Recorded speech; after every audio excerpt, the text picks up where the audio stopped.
কেউ যখন আপনাকে ছেড়ে চলে যেতে চাইবে, তখন সে একটা বড় সফলতা পাবে। খুব ব্যস্ততা দেখাবে, তার কাজের প্রেশার বেড়ে যাবে, বাড়ির লোকের কাছে সোনার টুকরা হয়ে যাবে, তাদের বেশি সময় দিবে, হঠাৎ দাওয়াত পাওয়া শুরু করে দিবে, আত্মীয় স্বজনের পীড়িত অনেক বেশি বেড়ে যাবে, ভালোবাসা টুঙ্গে থাকবে, আগের থেকেই সুন্দর হয়ে যাবে, কারণ নতুন নতুন মানুষের আগমন ঘটবে, হঠাৎ জীবনে বিপদ আপদও বেড়ে যাবে, সেগুলো নিয়েও ব্যস্ত হয়ে পড়বে, সব কিছুই থাকবে তার লাইফে, শুধু আপনি ছাড়া।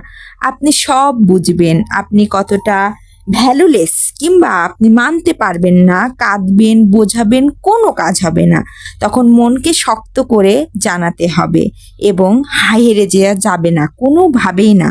আর সে আপনাকে তখন বলবে আপনিই বেঈমান। একটু সময়ের জন্য সব শেষ হয়ে যাবে, তবু এটা নিয়ে তার কোনো মাথা ব্যথা থাকবে না।